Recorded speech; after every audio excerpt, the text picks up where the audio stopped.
Welcome to Art Ed Radio, the podcast for art teachers. This show is produced by the Art of Education, and I'm your host, Andrew McCormick.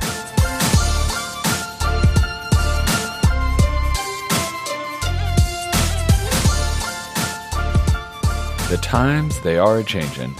I think there's talk anyway out there about a shift in education away from standardization and cookie-cutter accountability and Common Core curriculum, or what I like to call the least common denominator, to a new day where innovation, collaboration, and creativity take their rightful place at the front of what great districts and great teachers should be focusing on. Now, maybe it's just talk, and deep down school districts, administrators, and the educational powers that be are just saying, the new chic and glamorous thing that innovation and creation should be at the forefront. But, maybe they're bluffing. And maybe there's still a bunch of data-loving bean counters that suck all the joy and individualization out of education. But I think as art teachers, we should call them out on this bluff. With every PD day I sit in on, or every conference I go to, every PLN I build, I see education shifting as evidenced by all the acronyms and catchphrases that are being used out there. Standards-based or standards reference grading, SPG, project-based learning, PBL, STEM, STEAM, rigor and relevance, growth mindset, the 4 C's of 21st century skills. Think about it. We are the natural leaders of all those outlooks. We are the champions of the idea that what you can do and demonstrate trumps what you can actually cram and memorize from a book.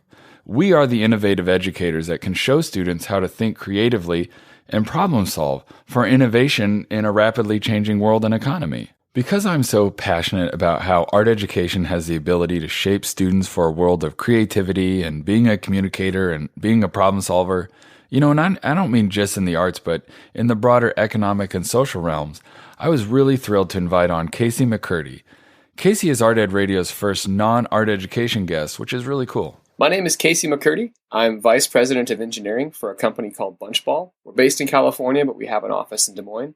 And what we do is we motivate human beings using big data and technology. Art education is this beautiful playground for people to play with ideas and learn to fail. It's really hard to experiment or tinker with geometry. It is what it is, but you can get into art class and it's very subjective. And I love that about art.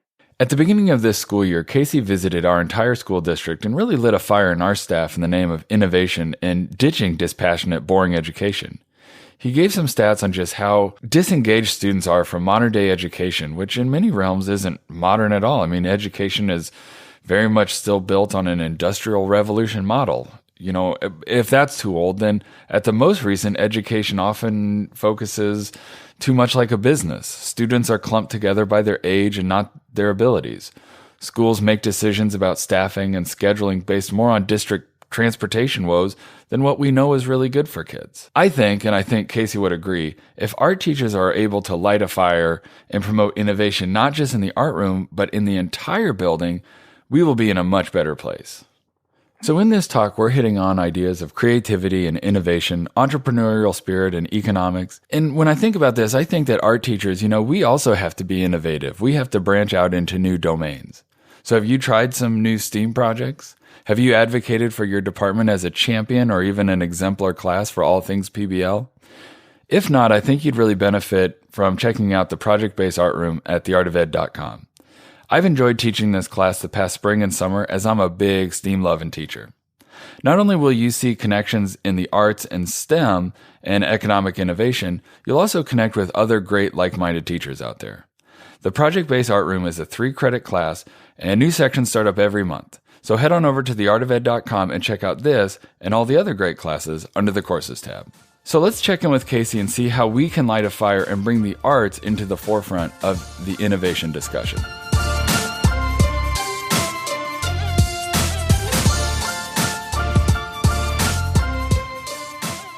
Hey, Kasey, thanks for coming on. So I just want everyone to get a little backstory on you, as I believe that you are our first Art Ed Radio guest that is not actually in the art education world. So I saw you give a speech at the beginning of the school year that was really awesome. So I was just kind of wondering, how did you become such a passionate supporter of innovation in the schools? Well, I think I've always been this huge believer in people following their passions and just doing what they love. I've always said, if you do what you love, you're never going to work a day in your life. And I've gotten to experience that in the 15 years that I've been in, I guess, the real world, the working world. But kind of recently, and due to utter serendipity, I've been knee-deep in research that backs up what I've been feeling all along, that people really do better at things that they love. And I have kids now, and I see they're going to be going to school, or my 7-year-old is in school.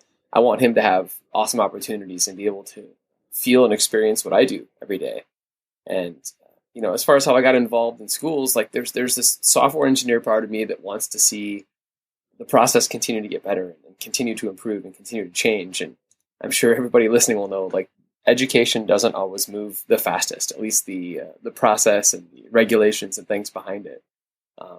And with a sister-in-law that's a teacher, I get to hear a lot of good stories and I get to hear a lot of bad stories. And it kind of just made me, I wanted to dive into the education world and start to see if I could have an impact with kind of the mindset that I have being a software engineer and working for a software company.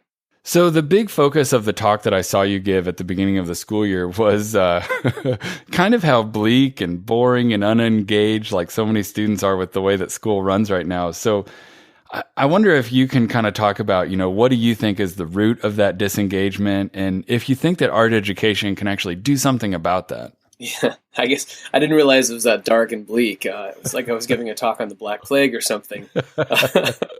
It had a positive end to it, I think. That's right. Yeah. Well, really at the root, and in my opinion, and due to a lot of the research that I've done, is that in many ways, with many students, we're trying to jam square pegs into round holes. We're telling everybody to, sit in these rows and columns and be obedient and sit still for, God knows how long. And I know I can't get my 7-year-old to sit still for 5 minutes. I don't know how the teachers do it all day long. But really, we've been forcing people to learn the same way in many cases. And if you look at some of the roots of education, it's really based in a lot of 1920s industrial work, making people for factories to just sit on the assembly line all day. And the world has changed. The world has changed a lot. Our society is different. Knowledge is everywhere. I learned how to tear apart a dryer because I didn't want to spend $200 to have it fixed. I could do it myself for a $5 part. The world is just different like that. And, the few talks I've given, I've told people to look to Netflix, for example, where every movie you have ever seen is going into some sort of recommendation engine. And there are teams of data scientists that are going to mine that data and figure out what movie to recommend you. I mean, they had $1 million prize for somebody that could beat their algorithm just so they could get that much better. That's how important it is to them. With education, many times it's one size fits all. And I think that's really where art comes in. And it's like this beautiful playground where you can tinker with ideas, you can fail, and really there is no right answer. It's very subjective. If you look at mathematics or any other thing, it's very objective. You either have completed the problem or you haven't. And I think that's important to learn that there isn't always a correct answer in life. And I think that's where art education has helped me the most and where it helps others is to learn that there are those gray areas. And then there's these nice, there's so many lessons you can learn in art. There's critiques, there's the gray areas in life, there's continually getting better and just doing things for a sense of pride. So art has changed my life, absolutely, even though I'm not technically an artist day to day. Man, that's awesome. That's such a good answer. But I got to circle back to something. I got to ask you about this dryer just for a second because, okay. I did get shocked. When did you take apart the dryer, and did you just kind of like watch YouTube videos to figure it out? This is like a year and a half ago. I always use it as an example of just absurdity because we had a dryer that kept eating our clothes. For whatever reason, it's a front-loading dryer, and our clothes would just come out one piece of clothing. Usually it chose the most expensive dress of my wives or whatever, and it would just get gnarled up. And we were like, let's go get another dryer. I guess that's what we do. And I put my foot in the sand. I said, no, we're done. We're going to fix this. And I found out it was a $5 piece of felt that I could order online. And I learned how to then take apart my dryer by watching a bunch of YouTube videos. You're absolutely correct.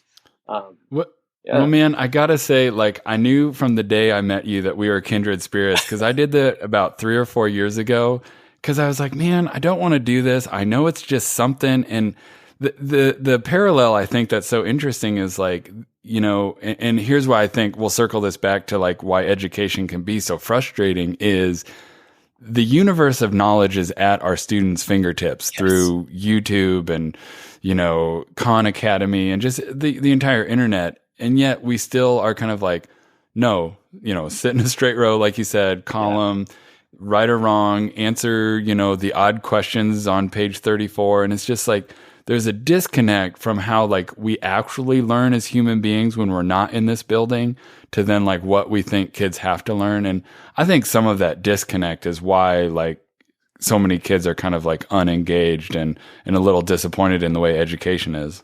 Right. And I think that YouTube is a marvelous just kind of observation on our world, that you can either use YouTube to get lost in, Justin Bieber videos all day long or whatever else trips your fancy, or you can actually use it for good and use it to fix a dryer. Hey, that's right. That's a lesson right there. Right. So, I knew one of the things I liked about you when I kind of first met you was, even though you were an engineer, you kind of talked a little bit about your art background in high school and in college. I just wonder if you can look back at those. I know you've kind of touched on this a little bit, but did those skills in kind of an art background, make you ready for this sort of new fluid type of economy where, your degree from a college is way less important than your skill set and your demeanor? Absolutely. Can I say that again? Absolutely. There.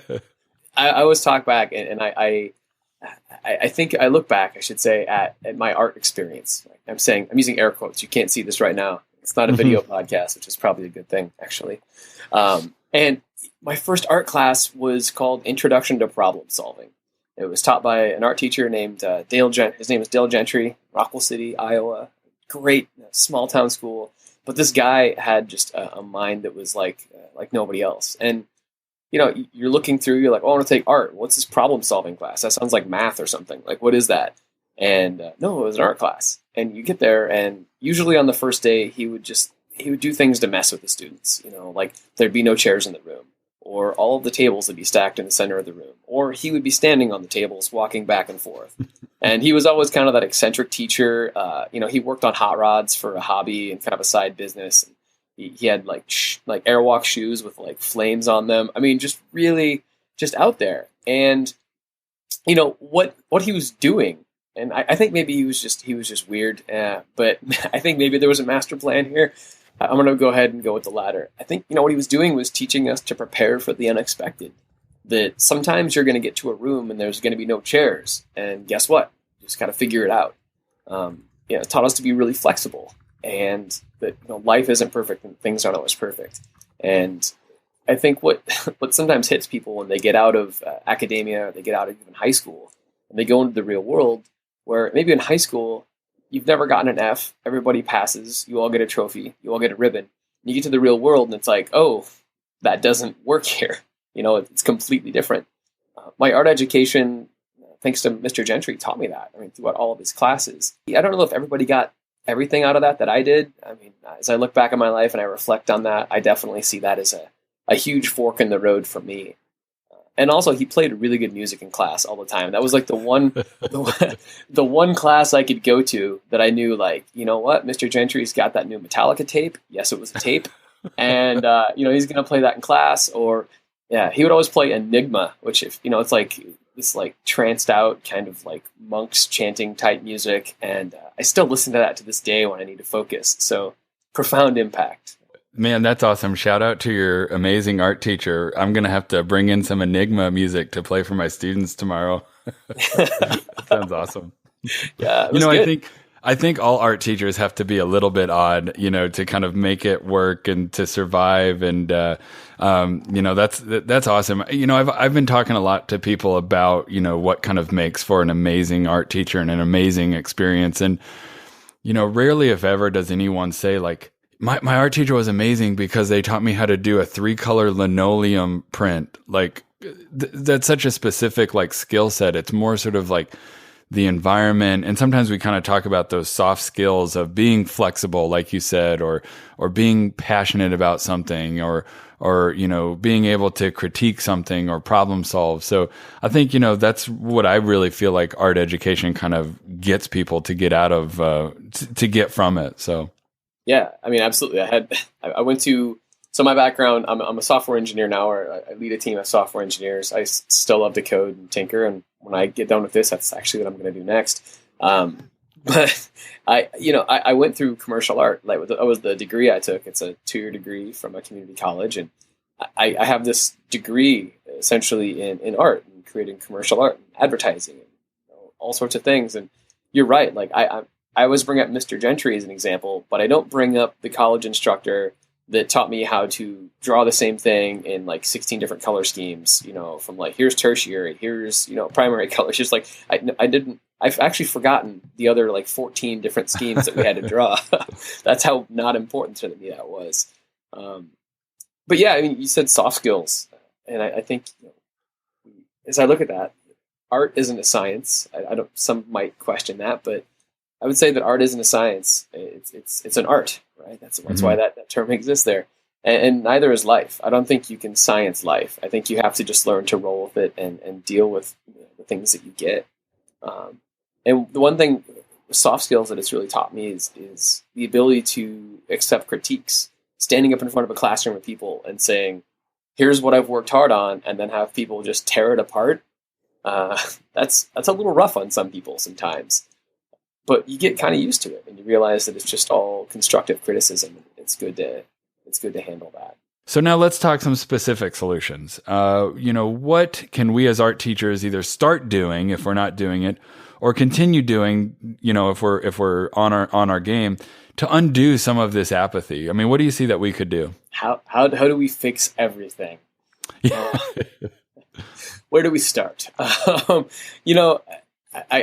said this earlier, and I think it's really important. And I think this is missing sometimes. Other than getting a failure on your report card, or something to that extent, I think it's important for art to be there to teach failure, and to teach it not only is acceptable, but as this way to learn. I mean, humans, like, we learn from mistakes. We learn from pain. There's actually a great quote that says, everybody learns from their own mistakes. Smart people learn from other people's mistakes. I try to do that when possible, but sometimes, success feels really good when it's earned, when you had to like kick and scream and just claw at it. So I think art and art instruction can be really beneficial in that area, because it's this imperfect thing. That's what I love about art. And art teachers play a huge role in helping people find their way and see the world in a different way. And sometimes that's what people need. I think, as I said earlier, with the education system being the way it is, it has a high likelihood of just kind of churning out drones, people that just are good at tests. And it's always great to kind of rescue someone's mind. I think it's a huge thing to do, because the world is going to need those people. The world needs those people that think a little differently, the kind of weird ones. You hate to dig into stereotypes. They're given to stereotypes, but the art kids sometimes tend to be the weird ones, and I'm completely fine with that, because those are the ones that change the world. I think there's a quote there that says, "Not everyone will change the world, just the ones that want to." And, I bet a majority of those kids think like, again, big air quotes here, think like artists. I mean, Steve Jobs is the classic example, where he was a business guy, maybe not the nicest person in the world, but he cared very much about the arts. He cared about the fonts on OS 10 on the Mac when it first came out. He cared about all the little things, and he thought differently. So there's one more quote. I'm a fan of quotes that I think art education plays into huge. And, it relates to helping people see the world in a different way and give them some passions, those passions that I talked about so much. And that is, if you want to build a ship, don't drum up the people to collect wood, and don't assign them tasks and work, but rather teach them to long for the endless immensity of the sea. That quote to me right there is just like, wow, if you can open somebody's mind up and you can show them there's a billion different ways to solve a problem, I think that's, to me, the best way that an art education can help people for the future. Oh man, that was so great. I'm inspired now to go teach starting tomorrow. Man, that was awesome. So yeah, I mean, I love the sort of different perspective you were able to give us.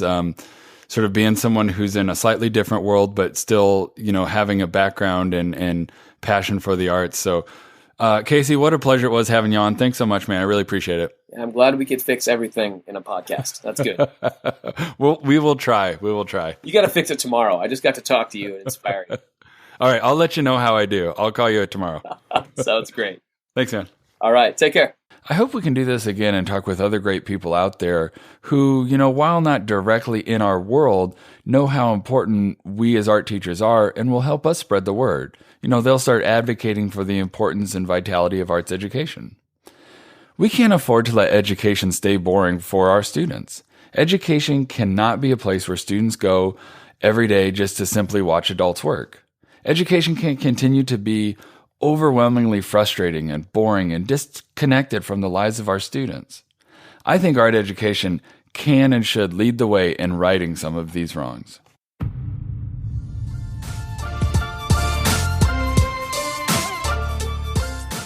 Art Ed Radio is developed, produced, and supported by the Art of Education with audio engineering by Michael Crocker.